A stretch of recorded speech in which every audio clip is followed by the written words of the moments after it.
आपको सुनाने जा रही हूँ कार्तिक मास की सीता माता की नितनेम की कहानी। ये कथा तब की है जब भगवान श्री रामचंद्र जी महाराज को 14 वर्ष का वनवास मिला। वो सीता माता और लक्ष्मण जी के साथ वन को चले गए। माता सीता ने नितनेम की कहानी कहने का 12 साल का नियम ले रखा था। वो रोज नितनेम की कहानी कहती, जो इस प्रकार है। राम आए लक्ष्मण आए, देश के पुजारी आए, नित नेम का नेम लाए, आओ राम बैठो राम। तपी रसोई जियो राम, माखन मिश्री खाओ राम, दूध बतासा पियो राम। सुत के पल का मोठो राम, साल दुसाला ओढ़ो राम। जब बोलूं जब राम ही राम, राम संवारे सबके काम। खाली घर भंडार भरेंगे, सबका बेड़ा पार करेंगे। जय श्री राम जय जय राम। यह कहानी सीता माता रोज कहती और श्री राम इसे सुना करते थे। एक दिन श्री राम भगवान और लक्ष्मण जी को किसी काम के लिए बाहर जाना पड़ गया। तो सीता माता कहने लगी कि भगवान, मेरा तो 12 वर्ष का नित नेम है, अब आप बाहर जाएंगे तो मैं अपनी कहानी किसे सुनाऊंगी। तब भगवान श्री राम ने कहा कि तुम कुएं की पाल पर जाकर बैठ जाना और वहां जो औरतें पानी भरने आएंगी उन्हें अपनी कहानी सुना देना। सीता माता कुएं की पाल पर जाकर बैठ गईं। तब एक स्त्री आई। उसने रेशम की जरी की साड़ी पहन रखी थी और सोने का घड़ा ले रखा था। सीता माता उसे देख कहती हैं कि बहन, मेरी कहानी सुन लो, मेरा 12 वर्ष का नितनेम सुन लो। पर वह स्त्री बोली, मैं तुम्हारा नितनेम सुनूंगी तो मुझे घर जाने में देर हो जाएगी और मेरी सास मुझसे लड़ेगी। उसने कहानी नहीं सुनी और वो चली गई। उसकी रेशम जरी की साड़ी अपने आप फट गई। सोने का घड़ा मिट्टी के घड़े में बदल गया। सास ने देखा। तब सास ने अपनी बहू से पूछा कि ये किसका दोष अपने सर लेकर आ गई। बहू ने कहा, माता जी, मैं खुद हैरान हूँ, ये कैसे हुआ। मैं तो कुएं से सीधे आ रही हूँ। तब सास फिर बोली, ये सब कुछ दोष है, सोच कर बता क्या हुआ। तब बहू बोली, कुएं पर एक औरत बैठी थी, उसने मुझसे उसकी कहानी सुनने के लिए कहा, लेकिन मैंने सुनी नहीं। शायद ये उसका ही फल है।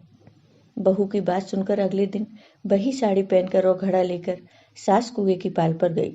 सास को वहीं माता सीता बैठी मिली तो माता सीता ने कहा, बहन, मेरी कहानी सुन लो। तब सास बोली, एक बार छोड़, मैं तो 4 बार कहानी सुन लूंगी। माता सीता बड़ी प्रसन्न हुई। उन्होंने कहानी कही। राम आए लक्ष्मण आए, देश के पुजारी आए, नित नेम का नेम लाए, आओ राम बैठो राम। तपी रसोई जियो राम, माखन मिश्री खाओ राम, दूध बतासा पियो राम। सूत के पल का मोठो राम, साल दुसाला ओढ़ो राम। जब बोलूं जब राम ही राम, राम संवारे सबके काम। खाली घर भंडार भरेंगे, सबका बेड़ा पार करेंगे। जय श्री राम जय जय राम। सास बोली कि बहन, कहानी तो बहुत अच्छी लगी। फिर सास सीता माता से पूछने लगी, बहन, तुम कौन हो। सीता माता बोली, मैं सीता हूँ। सीता माता का नाम सुनकर वह स्त्री उनके चरणों में गिर पड़ी, बहुत प्रसन्न हुई। कहानी सुनकर सास घर चली गई और उसकी साड़ी फिर से रेशम जरी की बन गई। मिट्टी का घड़ा फिर से सोने में बदल गया। बहू कहने लगी, सासू माँ, आपने ये सब कैसे किया। तब सास ने कहा कि बहू, तू दोष लगा के आई थी और मैं अब दोष उतार कर आ रही हूँ। बहू ने फिर पूछा कि वह कुएं वाली स्त्री कौन है। तब सास ने बताया कि वो सीता माता थी। वो पुराने से नया कर देती हैं, खाली घर के भंडार भर देती हैं।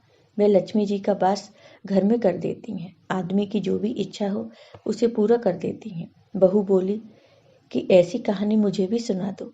सास बोली, ठीक है, तुम भी सुन लो। और सास ने अपनी बहू को वही कहानी फिर से सुना दी। कहानी सुनकर बहू बोली, कहानी तो बहुत अच्छी है। सास ने कहा कि ठीक है, इस कहानी को अब हम रोज कहा करेंगे। अब सास बहू रोज सवेरे उठती, नहाती धोती और पूजा करने के बाद नित नेम की सीता माता की कहानी कहती। एक दिन उनके यहाँ एक पड़ोस की औरत आई और बोली कि बहन, जरा सी आँच देना। तो वह बोली कि आँच तो अभी हमने जलाई ही नहीं। पड़ोसन ने कहा कि तुम सुबह 4 बजे उठकर क्या कर रही हो। तब सास बहू ने बताया कि सुबह उठकर हम पूजा करते हैं, फिर सीता माता की नित नेम की कहानी कहते हैं। पड़ोसन ने उनकी बात सुनकर फिर कहा कि सीता माता की कहानी कहने से तुम्हें क्या मिलेगा। तब सास बहू बोली कि इनकी कहानी कहने से घर में भंडार भर जाते हैं, सारे काम सिद्ध होते हैं, मन की इच्छा भी पूरी होती है। पड़ोसन कहती है कि बहन, ऐसी कहानी तो मुझे भी सुना दो। फिर वह बोली, ठीक है, तुम भी यह कहानी सुन लो। फिर उन्होंने अपनी पड़ोसन को वह कहानी सुनाई। सारी कहानी सुनने के बाद पड़ोसन कहने लगी, बहन, कहानी तो मुझे बहुत अच्छी लगी। अब वह पड़ोसन भी नित्य नेम सीता माता की कहानी कहने लगी। कहानी कहने से सीता माता ने पड़ोसन के भी भंडार भर दिए। हे सीता माता, जैसे आपने उनके भंडार भरे, वैसे ही आप हमारे भी भंडार भरना। जो इस कहानी को सुने कहे, हुंकारा भरे, सबके भंडार भरना। जय सीता माता, जय भगवान राम। आपको ये